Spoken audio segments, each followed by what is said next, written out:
What's up, guys? UFC 282 just wrapped up, and the card was amazing. From the early prelims, like the first fight, all the way, I would say, until the Ponzinibbio and Morono fight, the card was absolutely perfect. Every single fight was a finish. And then the co-main event and main event went to a decision where we had one fight that should have went the other way and another was a draw. But the Jan and Magomed fight was actually pretty fun. You could definitely feel the technical aspect of it. Both guys didn't want to make too many big mistakes against each other. Whereas the co-main event, I would have to say, was the weakest fight on the card, Paddy versus Gordon. But ultimately not a bad fight in general, it's just the card was so good. And let's start with that main event. Jan Blachowicz versus Magomed Ankalaev ended in a draw where one judge gave it 48-47 for Jan, one gave it 48-46 for Magomed, and then another gave it 47-47. Two judges gave the fifth round a 10-8, and two judges gave the first 3 rounds to Jan. And I can see it, man. It was a very, very close fight. Those first 3 rounds could have went to Jan. One of them could have went to Ankalaev, and I think it was the first round. Whereas the 4th and the 5th absolutely went to Ankalaev, and I gave the 5th round a 10-8 as well for Ankalaev. The fight could have been easier for Magomed. If he was wrestling from the beginning of the fight instead of making it a kickboxing bout with Jan, I think he would have a lot more success, because you saw as soon as he got Jan to the ground, it was a completely different fight. Jan really didn't do much from the bottom. He was eating big shots, getting controlled very easily, and his takedown defense in general was much worse in the center of the octagon.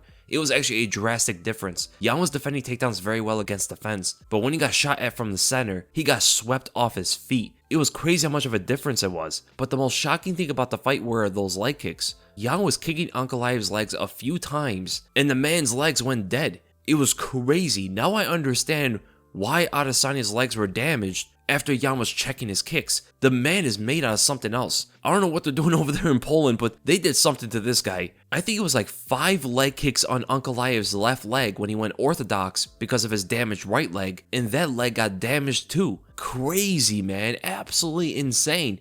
And we have to probably say that Jan Blachowicz might be the best striker in the light heavyweight division. I thought Ankalaev was going to have an advantage when it came to the stand-up, but Jan was so intelligent. Even though he was completely outsped, his timing was nearly perfect. He knew when to get in, when to get out, his jab was always there, and he would answer Ankalaev's counter right hook with his body kick. Absolutely genius work from Jan Blachowicz, man. And I will have to think that in a rematch, if these two do rematch each other, which I think should happen, Ankalaev absolutely needs to go to the wrestling as soon as possible. Not necessarily make it a wrestling match, but mix it up. It's very strange to see him kickbox for like the first 3 rounds and then wrestle only for like the last 2. And then let's go right into the co-main event. Paddy Pimblett defeats Jared Gordon by a decision, 29-28 on all scorecards. I didn't agree with that at all. I thought Jared Gordon won the fight. I thought he probably won every single round when I watched it live. And I ultimately thought in my prediction that Paddy would make a difference in the fight if he was able to take it to the ground, but he wasn't able to do so. In fact, he only shot like 1 takedown and it got reversed. And that is pretty alarming. If he cannot take down Jared Gordon, I don't know who else he can take down, you know?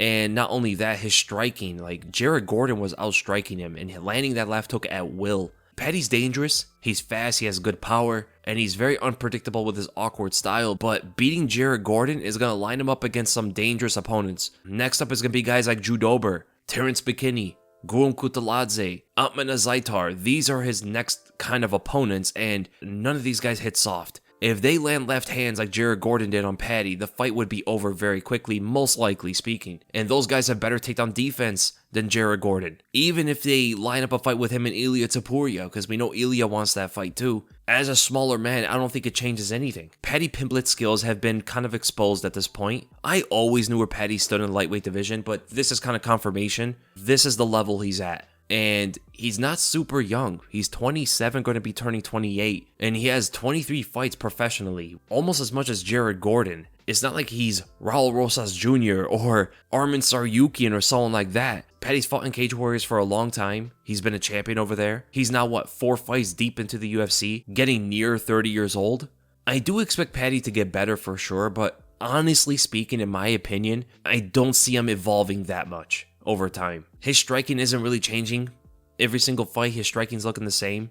Over all of these years, he still hasn't developed the kind of wrestling to pose a threat to these guys. His jiu-jitsu is absolutely legit, but there are better jiu-jitsu artists in that lightweight division right now. His chin-up is always in the air. That has never changed. His punches are coming from his hips. The sprawl and brawl tactic can be a very dangerous one against Paddy, especially with the upcoming opponents that he's probably going to be fighting right now. And who would I want to see him fight in his next one? Terrence McKinney. I know Terrence is fighting very soon, but after that win, he even said it out there on Twitter. He's willing to come back right away and fight Paddy. I think it would be a relatively easy fight for Terrence McKinney. I can see the fight ending pretty quickly. And honestly, it's with a bunch of the guys right there, right outside that top 15. And then we look at Santiago Ponzinibbio defeating Alex Morono by a 3rd round knockout, where it was looking pretty dicey for Ponzi, man. He was slipping all over the octagon. I haven't seen someone slip around the cage like that since Yoel Romero, and it really takes off the power from your punches. And that's pretty unfortunate for Ponzinibbio. But man, these two guys are cracking each other the whole fight. Full power in almost everything they were throwing. Their jabs were powerful. Ponzinibbio was bringing back that jab,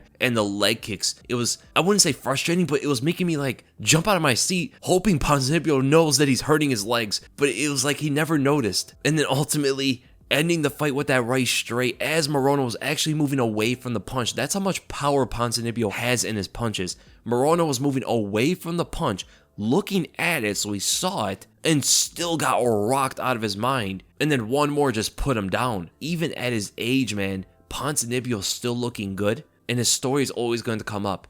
What if, man? What if he never got sick? But the next fighter I like to see him compete up against is Robbie Lawler. Let's put that back together whenever Robbie gets better, because that's the kind of fight between two veterans that needs to happen, especially for Robbie's sake, to be honest. Ponzinibbio's looking better than Robbie right now, but these two guys are much, much older. They're probably not going to fight for a title anytime soon. All respect to Alex Morono, he didn't need to take this fight. He was on a 4-fight win streak, and you can see he was very disappointed with himself. He was very upset. He didn't think he was going to lose this fight, even taking on very, very short notice. But that's the kind of risk you take when you take these kind of fights. And as Ponzinibbio said, he went from preparing for a southpaw to preparing for an orthodox fighter. Even though they're both strikers, it is a very big difference. That could be another reason as to why he wasn't capitalizing on the leg kicks as much, because he probably wasn't drilling it in training camp. And then we gotta look at Dricus du Plessis defeating Darren Till by a 3rd round submission. This was a very weird fight to watch. From the very first round, Dricus had Darren Till up against the fence, and Till was talking to the ref while eating punches to the face. Dricus hit him like 30 times against the fence, and Darren could not get away from it. He couldn't get off the fence. He didn't even want to stand up. He was too focused on talking to the ref. And I understand why he didn't want the fight to stop, and it ultimately kind of worked out for him. He found success in the 2nd round for sure, finding that left hand as an offensive tool, and he found a good elbow in there as a counter, but he didn't go to the counters as much. But Dricus was a lot more patient than ever before. He knew what was coming. He was not messing around, man. He was not joking when he said that he studies his opponents. He says he knows everybody's style in the middleweight division. He studied all of them because he's a true fan of the sport. So he absolutely did not want to get super reckless, super aggressive, and use his wrestling as his means of winning this. We know that Darren Till's had the most issues against takedowns in the middleweight division, but man, what's been going on? What has he been doing over the years?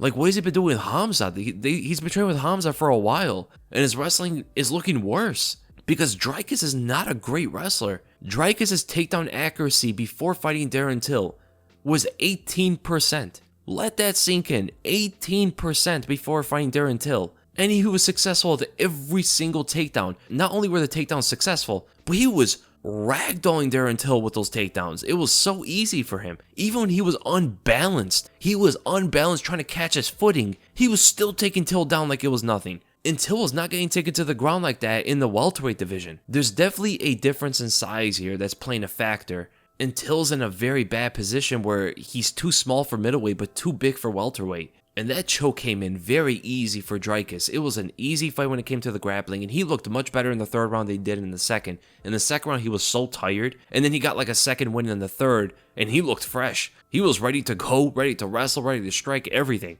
And Darren Till's now coming off 3 losses in a row. He's only beaten one fighter at middleweight, and that was Kelvin Gastelum in a split decision. I don't know what Darren needs to do. He did take some time off already, and he just got out-wrestled by Dricus like that.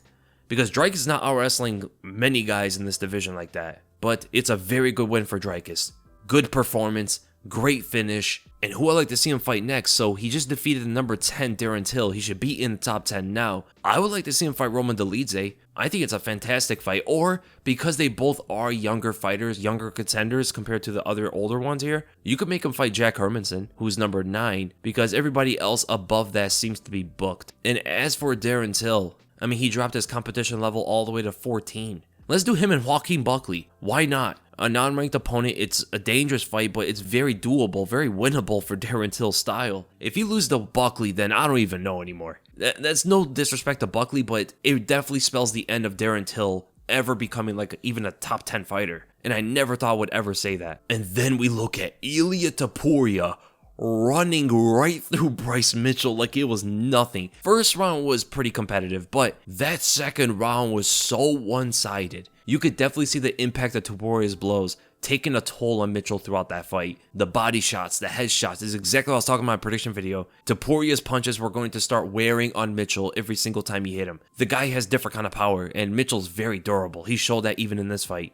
Very good chin, but ultimately got dropped for the first time in his career by that big right straight, and Topuria's low stance boxing approach was somewhat concerning when it came to the kicks, but he defended all of them. Never got hit by a high kick, never got hit by a knee, was very aware of what was coming. And it's very easy to forget when you watch him fight that he's only 25 years old. And he only has 13 fights. Because he's fighting on the level of like top 5 fighters right now. Maybe not now, maybe not for his first title shot that he gets. But I see Ilia Topuria absolutely being a featherweight champion in the future. And he got a lot of hate coming to this fight from a lot of people. But out of all the fighters that were hating on him, he is leaps and bounds ahead of them. And that's all he should care about. The man's future is so bright, and when it comes to his striking and grappling, he was just better than Mitchell in everything. He showed a strength advantage as well. He showed his distance management, his timing with his striking, but his precision was a bit off. You start to see him miss some of those right hands and overextend, and Mitchell just is not at the point with his striking to be able to take advantage of those opportunities. But I think we kind of understand now what Topuria does to guys like Mitchell and what he can also probably do to guys like Paddy Pimblett in a heavier division.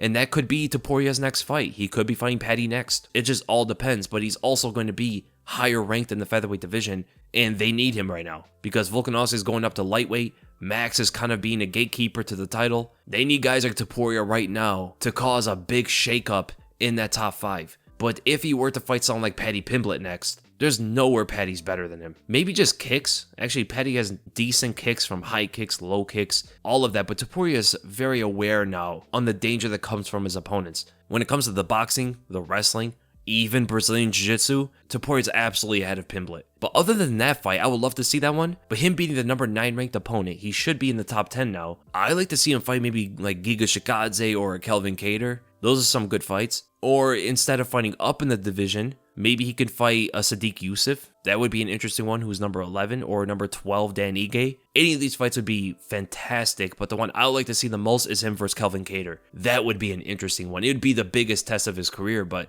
I think he's up for it.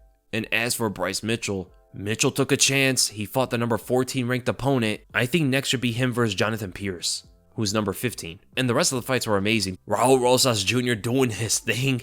18 years old, defeating Jay Perrin so easily. Ran right through him with his grappling, man. He is very good for his age. Extremely good for his age. He's actually better than some of the fighters on this card. And then Jarizinho Rozenstruik, who was my lock on the card, if you remember. It was very hard to see Daukaus beat him. Daukaus isn't a wrestler. He's not a grappler. He's a boxer mostly. So whether Rozenstruik wanted to attack him with his hands, and he has better hands than Daukaus, which was confirmed in the fight, even if he wanted to go to the kicking route, kick out his legs and all of that, Rozenstruik is one of the hardest matchups for Daukaus in the whole division. The power difference was way too much, and that 23-second knockout was crazy. Where was this guy this whole time? Where was this Jarizinho Rozenstruik? This is the guy we've been waiting for the whole time, and I'm glad we're seeing him now, and he talked about it, that he needs to start being aggressive, and yes, I agree 100%. He did get cracked by a right straight early, and he doesn't want to take a bunch of those against bigger punchers than Daukaus, right? If he goes up against Sergey Pavlovich or again with Ngannou or something, definitely doesn't want to take a punch like that from them.